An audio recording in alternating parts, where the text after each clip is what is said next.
Good morning, and thank you for joining us in the Reshoring and Diversification session at CAR MBS 2020. During the session, all audience members will be muted to ensure a quality user experience for everyone participating. Please submit your questions by using the Q&A function. If you have any other questions regarding the virtual MBS experience, please feel free to ask those questions at the information desk in the virtual lobby. Please also take a moment to visit the virtual exhibits in the exhibit hall.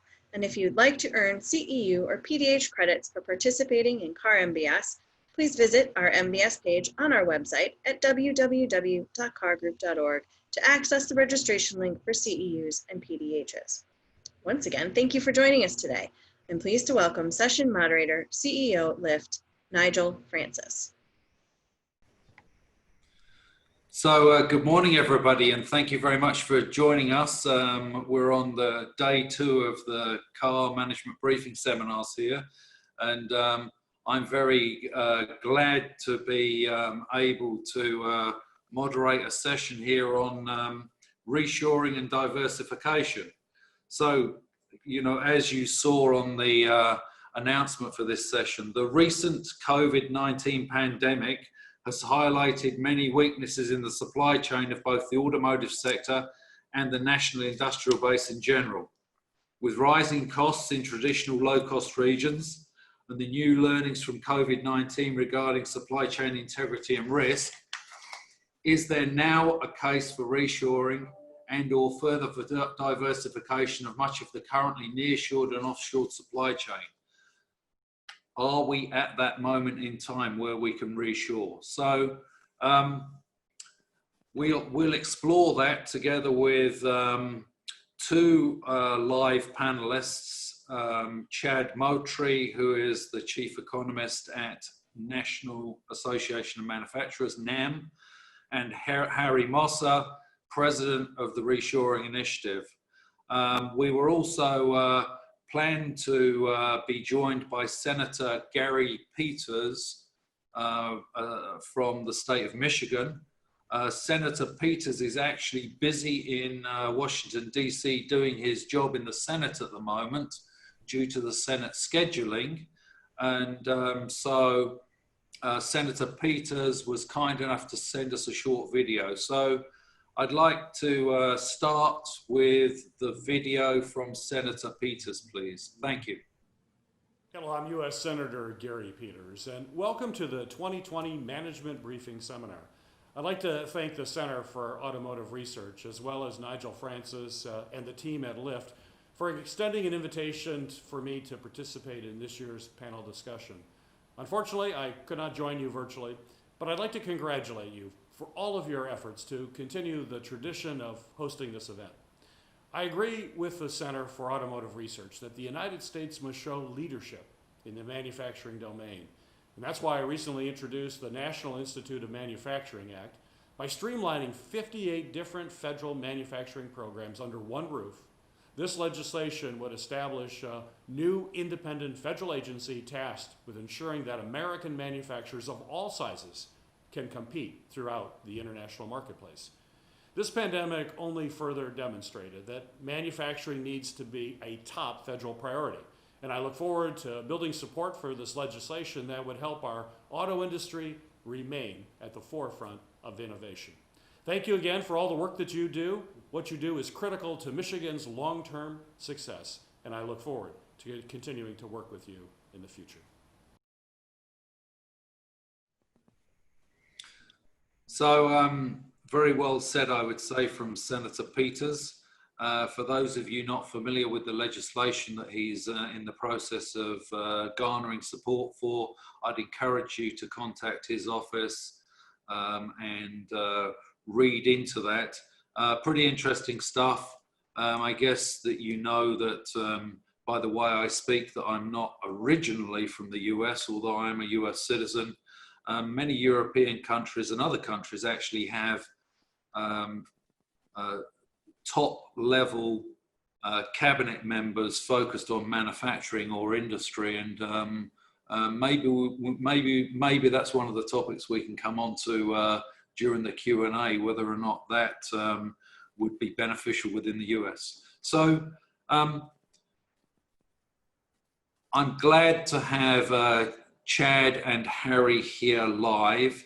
What I'd like to do is introduce Chad, who will then make some remarks. I will then introduce Harry, and he will make some remarks.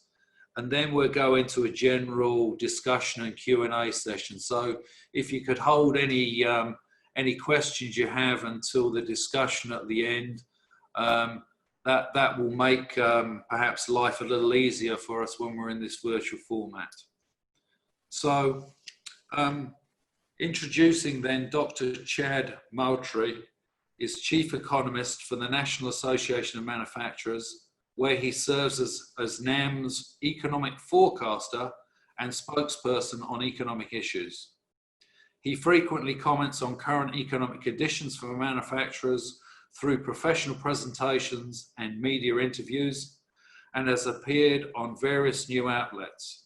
In addition, he is the director of the Center for Manufacturing Research at the Manufacturing Institute, the workforce and education partner of the NAM, where he leads efforts to produce thought leadership, data, and analysis of relevance to business leaders in the sector. Chad, the floor is yours, and thank you, sir.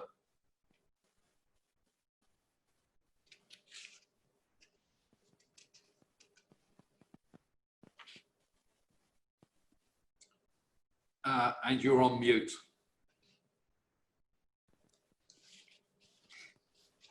There I am. I thought I was unmuted. Sorry about that.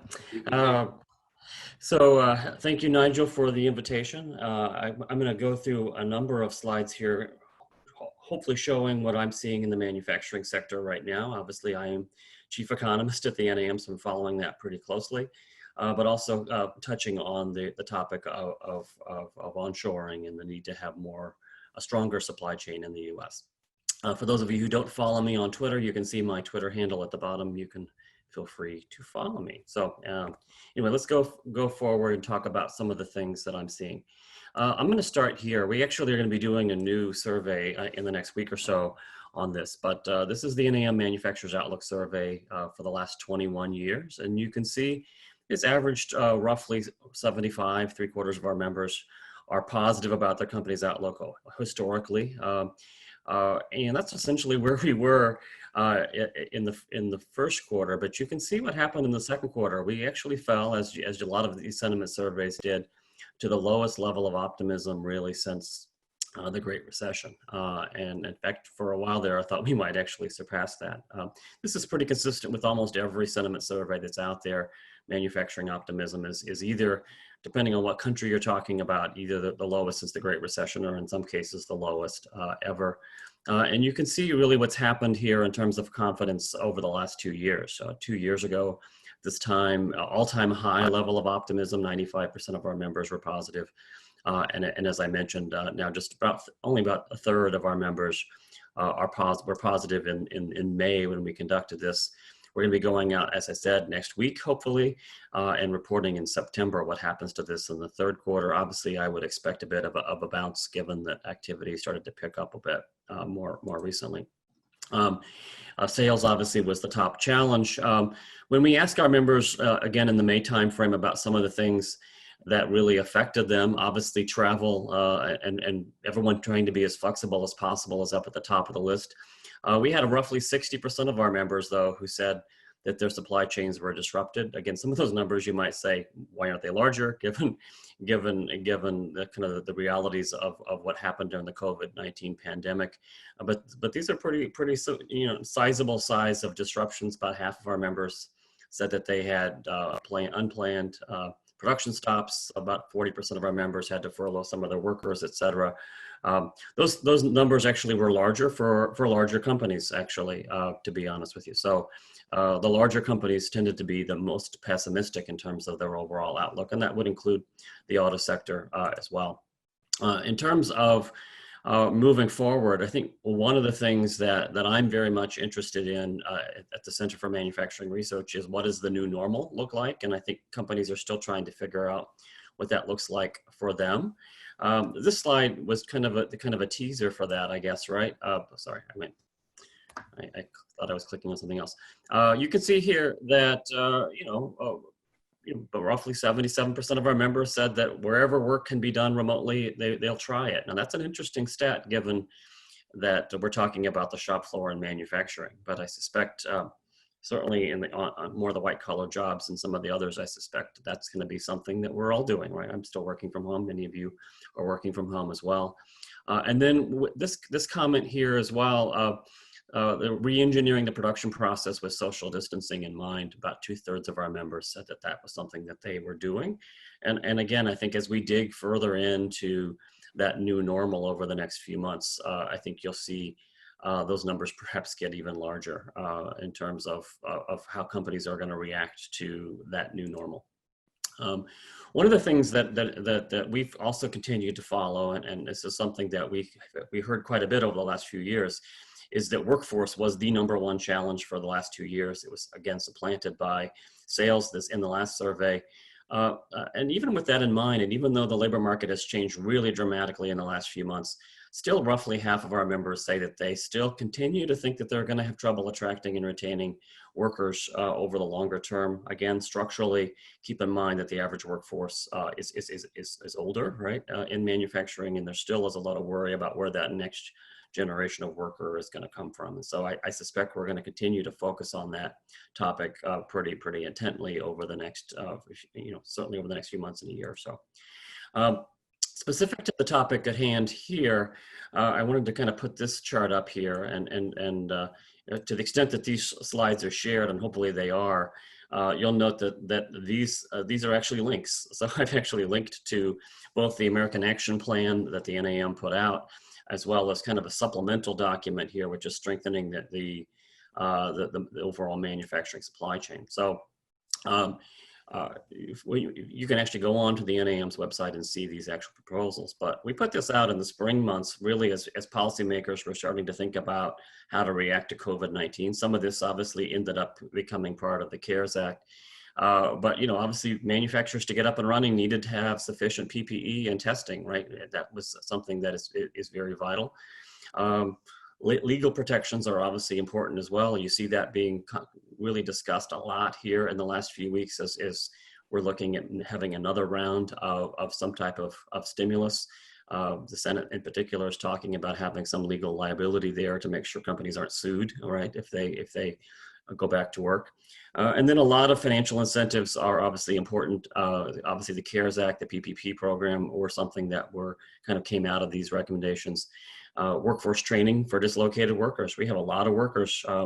We're going to be getting new jobs numbers on Friday. A lot of workers are still out of work. And so how can we find ways to move those workers into manufacturing or other sectors that need that talent?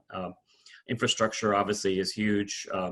And then obviously on the trade front, and we'll hear a lot more about this from Harry, finding things that we can do on the trade side that help to bolster manufacturing in the U.S. and then obviously the supply chain.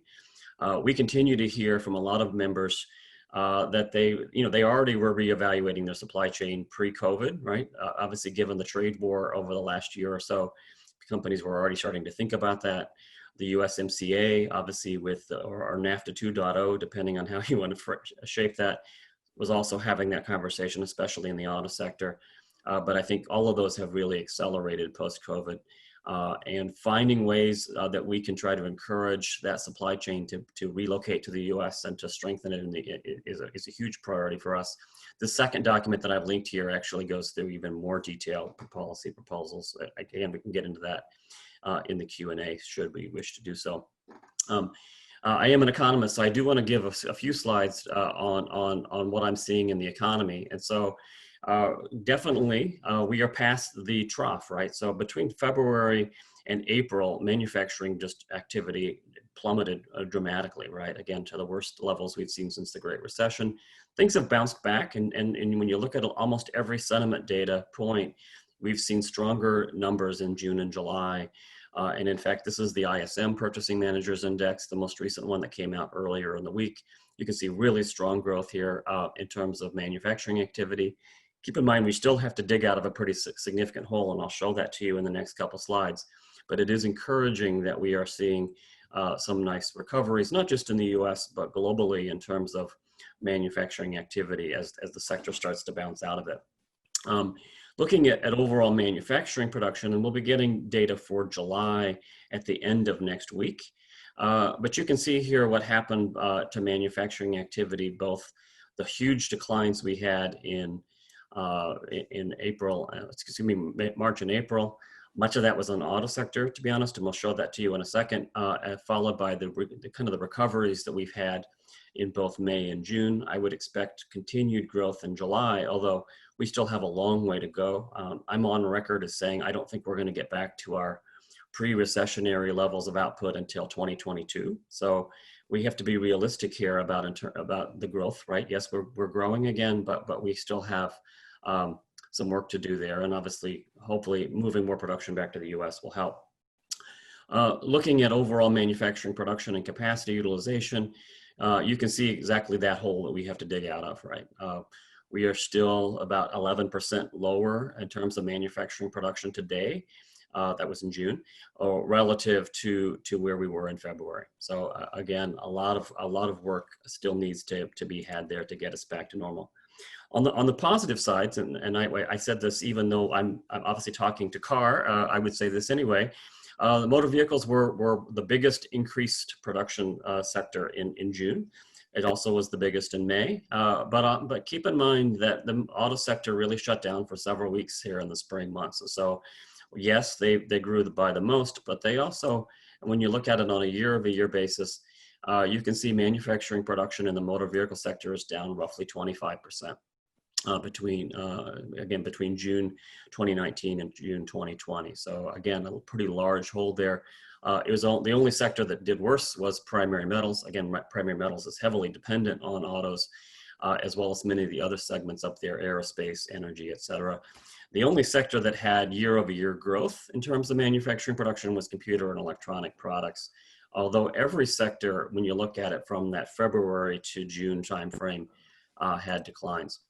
I'm actually working on a paper now where I'm talking about what's happening to the manufacturing sector and how it's bouncing back. And so these next few charts are coming from that paper, where I take the 19 major sectors in manufacturing and kind of break it out into 3 different buckets: hardest hit, kind of moderately hit, and least hit. And you can see motor vehicle and parts is on this chart, unfortunately. It's also the most obvious one. If you look at the red line, that V-shaped line is motor vehicles, and you can see just the dramatic decline in motor vehicle activity in the spring months. We have a bit of a V coming back there, but even with the improvement we saw between February and June, motor vehicle production was down roughly 24%.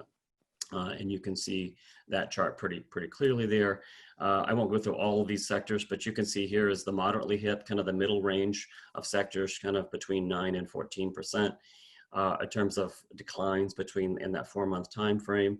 The most obvious chart on this one is the green line, which is apparel, which obviously was having issues before COVID and continued to decline in recent months.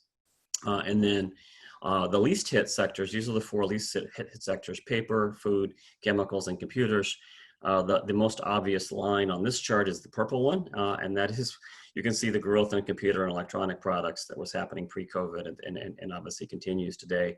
If you don't believe me, look at the stock market and see that, you know, what's happening with the stock market in that tech sector so far year to date. And so I think those are interesting because it shows you that you can't just paint manufacturing with a broad brush, that there are a lot of differences there between it. When you talk about manufacturing, one of the things that we have to talk about is capital spending. Capital spending obviously took a huge hit. It was relatively flat over much of last year, fell dramatically, obviously because of COVID-19. And you have seen a bit of a V coming out of it, although we still are well below.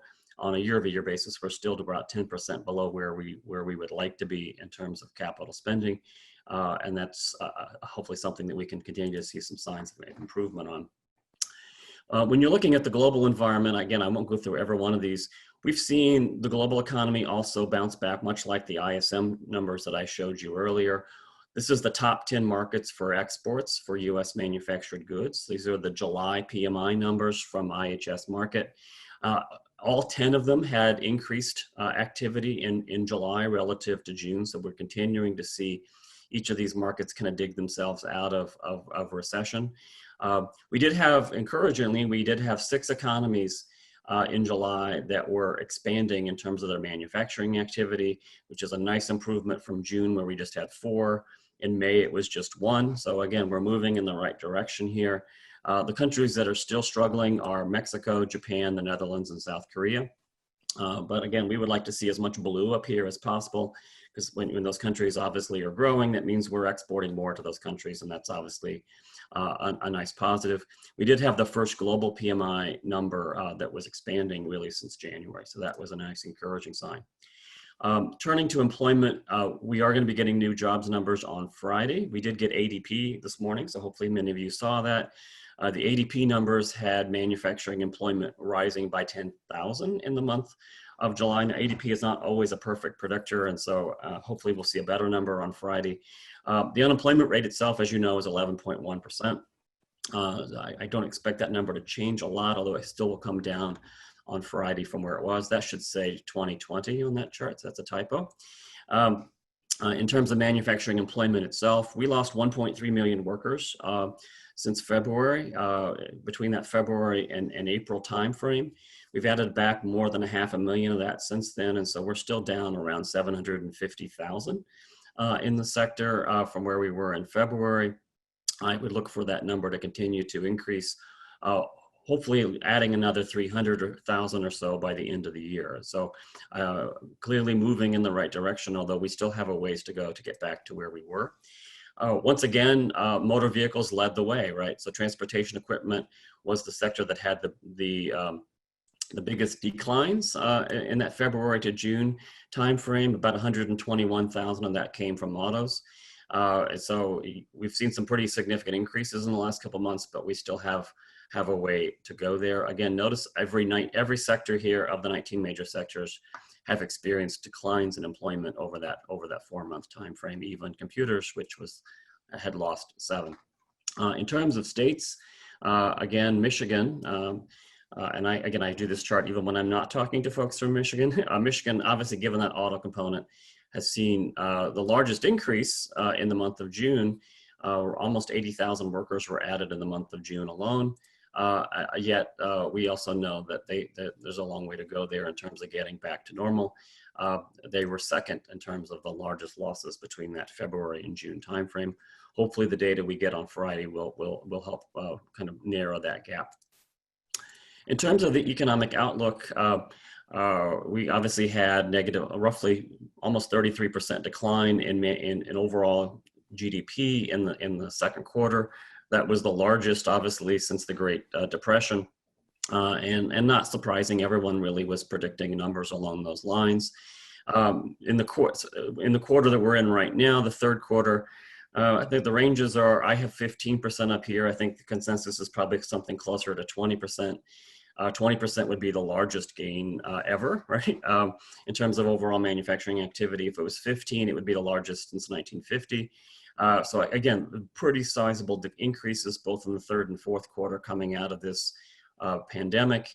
But even with that, we're still going to be down. I have 4.6% here, anywhere between 4.5% and 5% down in terms of overall GDP this year. Next year, I see us growing around 4%. And so those are nice numbers, but again, it shows you the extent to which it's going to take us a while to dig out of this mess. This is my, I think, last chart. Just showing you, comparing the current recession to some of the past recession numbers. That 32.9% again was the worst since the 30s. For this year overall, we're going to be down. I have 5 on this chart, but 4.6 is what the previous chart said. In terms of the unemployment rate, we peaked out at 14.7%. It's currently 11.1. The worst number that we had in some of the past recessions was 10.8% in the early 1980s. It peaked out at 10% in the Great Recession. So we still are highly elevated. I see us falling to 9% unemployment by the end of the year, which is still highly elevated. And so that labor market challenge is going to be an issue. As I noted earlier, we lost 1.3 million workers, kind of peak to trough in this recession. That would be kind of equivalent to what we had in the early 1990s recession. The other recessions we've had in the 80s and more recently in the 2000s were larger declines. That 20% decline we had in manufacturing production was kind of rivals what we had in the Great Recession. Although there clearly are sectors there that are faring much worse, and so that's something to point out. I do think that manufacturing production this year will be down roughly 8%. So again, not to be the bearer of bad news there, but I look forward to having the conversation about what we can do to improve the supply chain and to continue to dig ourselves out of the kind of this hole, this kind of global pandemic and recession. So with that, I will turn it over to Harry. So Chad, thanks very much for those remarks, which are very interesting. I would say that you know, I can't believe there's anybody in the country that really has not been touched by what is happening. For me, the question that we're going to get onto when we get into the Q&A is, are there lessons learned, and can we do something about that? And you know, I sort of come from the school of behavior drives culture, which drives actions, which drives results. And if we don't change our behavior, we won't be changing the outcomes. So I'm sort of putting that thought into people's minds. Meantime, I'm going to move on and introduce Harry Mossa. So Harry, thank you for joining the panel. So Harry has 50 years of experience in manufacturing, mainly producing and selling CNC machine tools. He's experienced 40 years of US loss of manufacturing self-sufficiency. Sue Helper, who some of you will know, who was then the Commerce Department chief economist, credited Harry as the driving force behind reshoring. He's a 2010 inductee to Industry Week's Manufacturing Hall of Fame and has degrees from MIT and the University of Chicago. Harry, welcome to the panel, and the floor's yours. Thank you, sir. Thank you, Nigel. It's a pleasure. Here we come up. I should come up. Okay, here we go. So a couple of topics first, just little comments.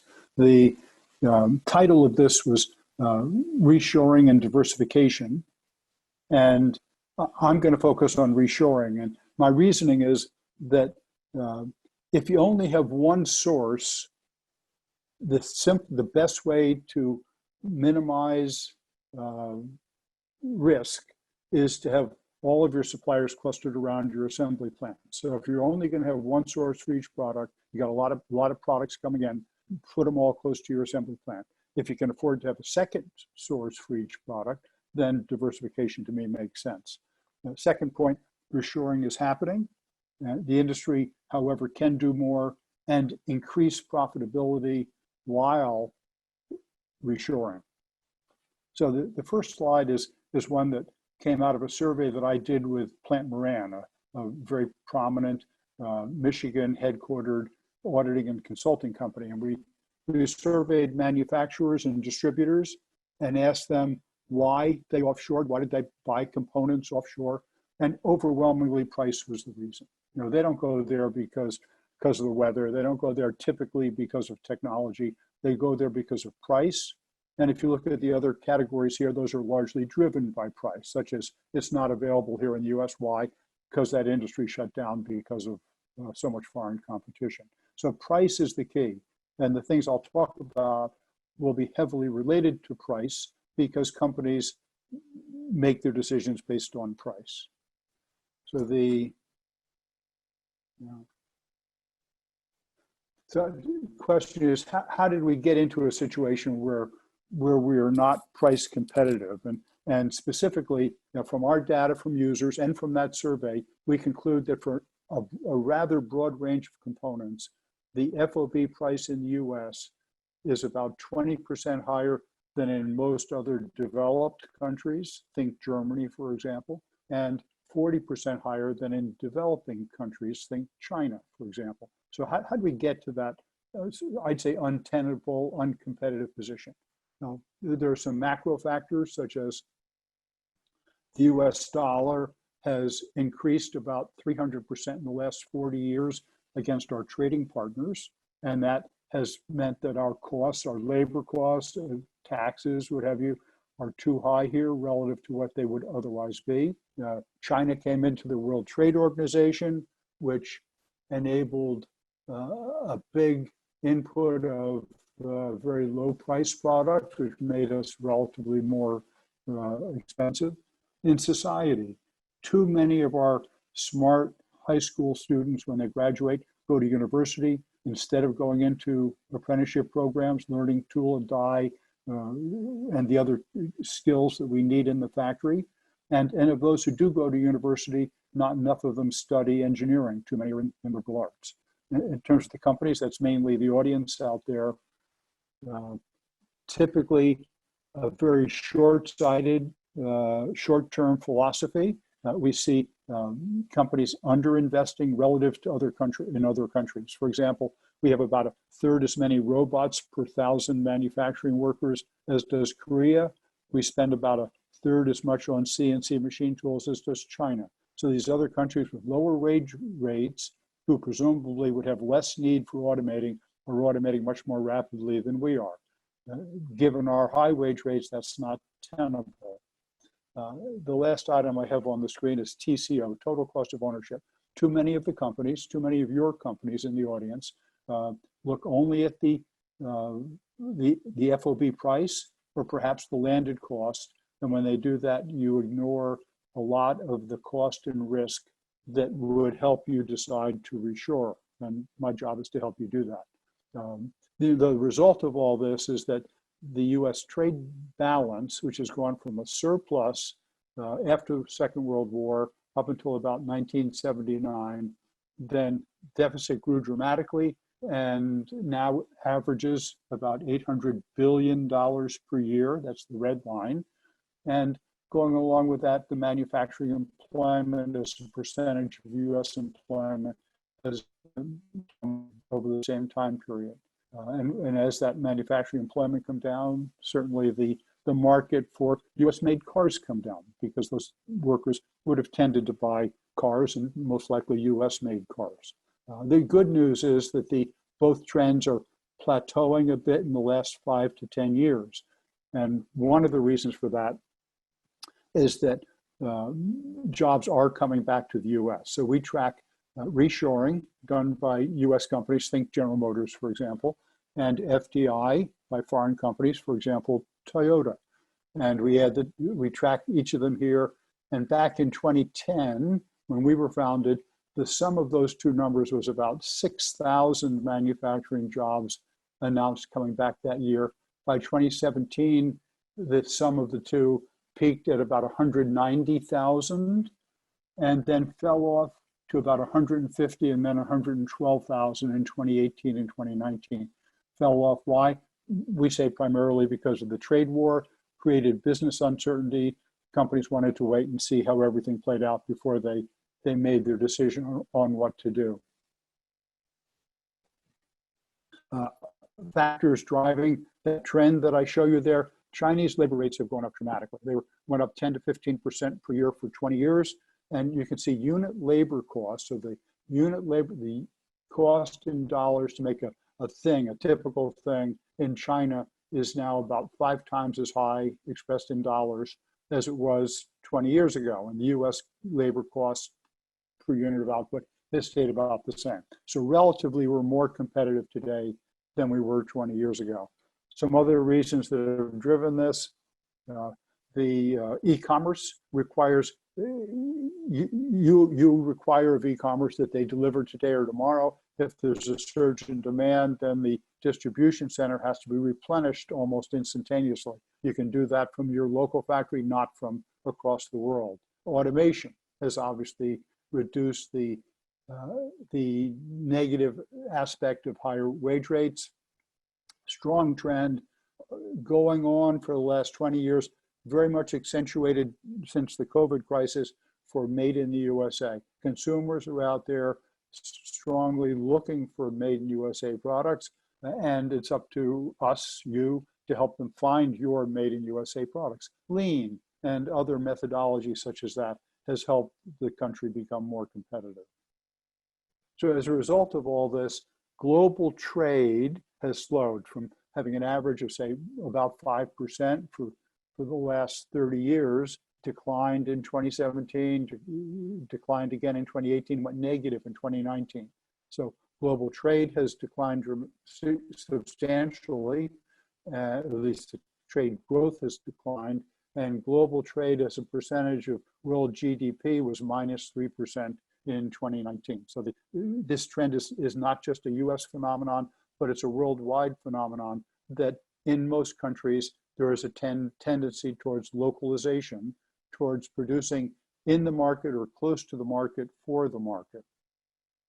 So we have data, we track data on thousands of companies that have reshored or done FDI, and we extracted from that for this session, the charts that you can see here, and we show for reshoring in the blue and FDI over here in tan, what countries the work came back from. And unfortunately, in many of the cases, you don't announce, and this is just for the automotive industry, too many cases you don't announce what country the work came from.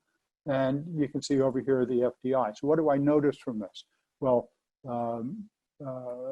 China is not strong in work coming back from China for reshoring, even though China represents about 49% of the overall reshoring. So that's interesting. Germany, Japan, China are strong over here in FDI. The total of the FDI is about twice as high as the total for reshoring. So I see, and I've seen this for about 10 years, that in many cases, the foreign companies, the Toyotas, et cetera, are more aggressive on bringing work to the US than the US traditional industry is on bringing work back to the US. So then what happened in 2020? We're going along, things are looking overall pretty good. And all of a sudden we got hit by the coronavirus in China, starting in China. And that reminded companies of past disruptions of Fukushima, of the Thai floods, of the LA dock strike, of the volcano in Iceland that prevented air freight to come in from Europe. So looking at all these things, companies looked at that and concluded that this is the risk is too high if you have too many chains, supply chains scattered in too many places across the world. And so they, in many cases, we see them deciding to act based on that. So what can companies do about this? How can you profit from this, or how should you minimize your risk? First, we say, most of you know the Toyota Production System, TPS, and I've listed in the left column the 7 muda, the 7 wastes that the TPS system does its best to minimize or eliminate. And in the right column, I've listed how offshoring, having the work done offshore and shipped to the market, makes each of those wastes worse. So, following lean principles, we want to maximize value for the customer, and putting something in a box and shipping it halfway across the world doesn't bring any value to the customer. So the question is, are these wastes, is the cost of these wastes big enough to offset the difference in the labor cost that makes the US manufacturing costs be higher? On the same vein, Deming, most of you remember, said, minimize total cost. Stop buying on the basis of price. Instead, minimize total cost. Something very hard to argue with. So we provide a total cost of ownership estimator, which is free online for you to use. You sign up, you sign in, you use it. And I've shown here for all the products that have been tracked, there's about 200 products, China versus the US. The blue graph is for price, so the FOB price, China price as a percentage of US. You can see the mode is somewhere around 70. But for TCO, for the exact same parts, same ratio, Chinese TCO as a percentage of US TCO, the mode is around 85%. And for, if there's a 15% Trump tariff on, then the mode is around 98%. And so I've shown to the right of the 100% line, the percentage of the components by each of the metrics where the US wins, where the US has a lower price or TCO than China. and it goes from 8% up to 46%.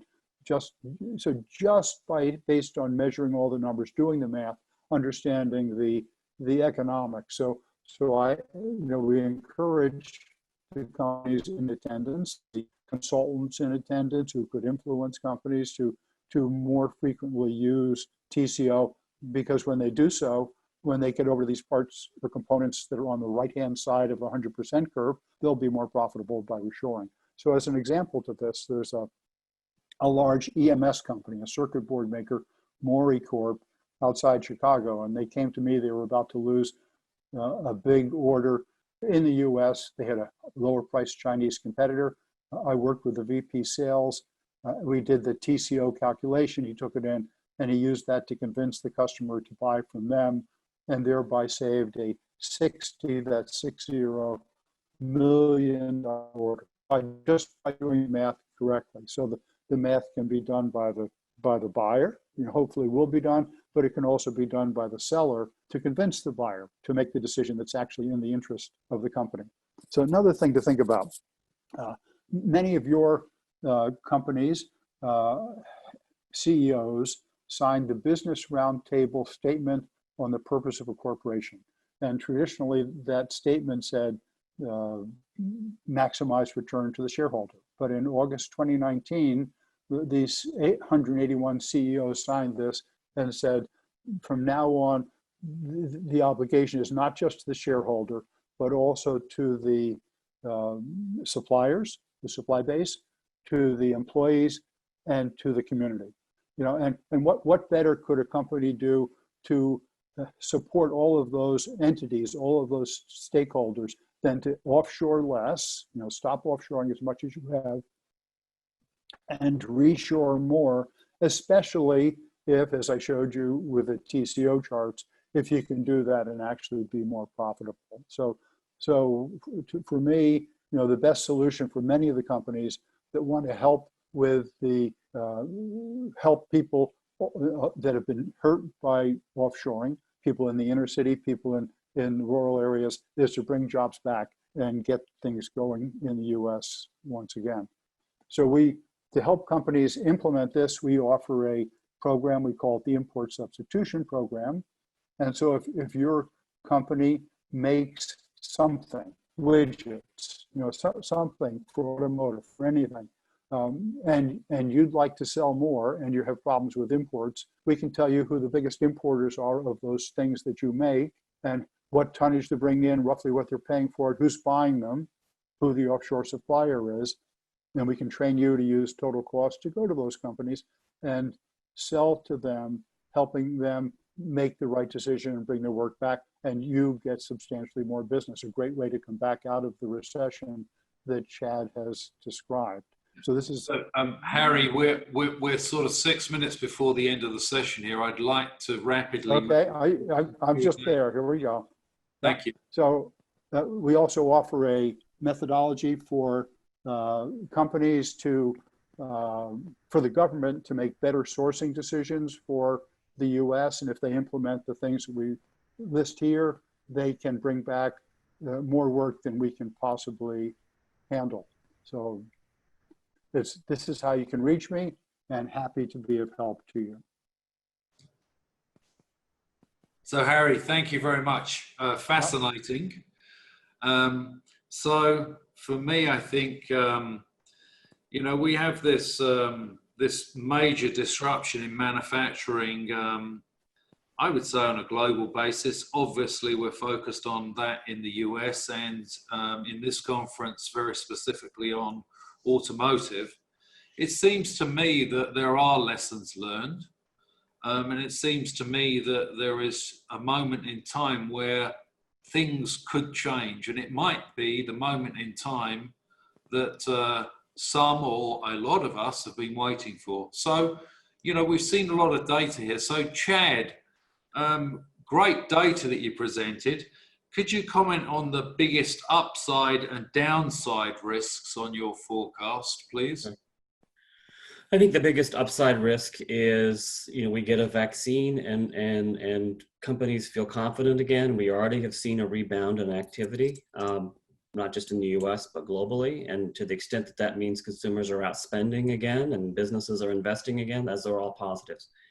The flip of that, obviously, is that we have another outbreak, right? I do think that there's going to be more hesitance in the third quarter than we would have expected earlier, because the COVID-19 pandemic is still going on, right? We still have a continued spread. We have some additional closures we weren't kind of forecasting. And I think that that's going to affect consumer spending. It's going to affect business spending. Businesses don't like uncertainty. We have some election risk as well. This is obviously an election year. And so I think all of those things are more on the downside. The good news is I think we're past the trough. I think we are starting to grow, but I think we're going to come out of this a little slower than we might have preferred, given that the COVID virus is still out there. Yeah, very good. Very good. I think certainly the data that I've been looking at regarding where we are in COVID suggests that the Northern Hemisphere will actually see a resurgence of COVID in the late fall and the winter. That could be pretty damaging again to our manufacturing base and our economy, right? Yes, definitely. Yeah. Sorry to be the Grim Reaper here, but you know, yet another reason why maybe we should actually work out what the lessons learned are and implement them. So, Harry, you've got, to me, very compelling, and the magic seems to be to encourage people to look at the real costs so that they actually take account of all of the costs, not just the easy one, which is this widget costs me $10 here and it costs me $5 if I import it. How do we do that? How do we educate people? First, you know, I call on the big companies. Those are at big companies to work within their organizations. Often, the bonuses, the reward system is based on price savings, purchase price variance. And so you've got to break through that culture. You've got to change the behavior, I think you were saying. And the way to do that is to, I believe, ask for pain points. So if I come into an organization, I say, tell me about the products where you're having delivery problems, too much inventory, too much travel, quality issues, warranty, and of products that are being imported. And then you'll find allies within the company, people in quality, people in lean, people in one of these other organizations that says, yeah, this is killing me, I'll support you. And then you eventually get the general management to convince the supply chain group to change their priorities, the reward system, to be based on the total cost instead of on price. Yeah. So education and consensus. Awesome. Yes. Yeah. We've got 1 minute left, and I'm going to chuck the difficult question in here. Okay, so this is for I guess everybody. So hey, let's just assume that we start reshoring in droves here. Have we got the capital, access, and the talent available to absorb that capacity in the US?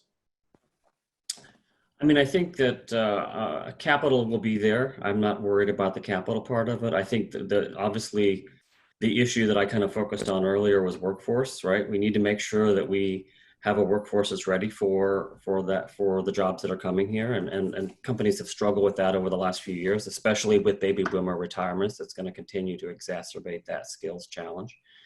But we also need infrastructure, right? We need broadband, we need roads, we need bridges, we need all that kind of stuff as well. So I think that there's clearly a role for policymakers here to make sure that we have the things that manufacturers need to be able to locate here. Like Harry, I think there's a compelling reason to make more in the US, right? Certainly from a cost and productivity standpoint. But there are things that we can do to continue to make sure that we improve that, whether that's continuation of tax reform, or I know we had a question on regulations. That's obviously important as well. And I'd agree. Skilled workforce is the key. You can build a building in a year or so. You can get all the machine tools and such you want in a year or 6 months. Skilled workforce, changing society's attitude is the key. One advantage is as reshoring becomes more visible, it'll be easier to recruit the smart high school kid into manufacturing, because they'll then believe that manufacturing is once again a good career. So publicity, reshore, tell me about your cases. We'll give you publicity for it, and then use that to drive reshoring in your community. Gentlemen, awesome job today. Very much appreciate you joining the panel and putting out there the data. I'm an engineer. I love data-driven discussions. Unfortunately, having spent time in general management, I also understand that emotions regrettably come in some of the time. And you know, that maybe the good companies are balanced by data-driven decisions with a little bit of emotion on top. Good job. Very much appreciate your mind share. I'd like to thank all of the attendees for joining this session today. Thank you, and wish everybody to stay safe and well. Thank you, everybody. Bye-bye.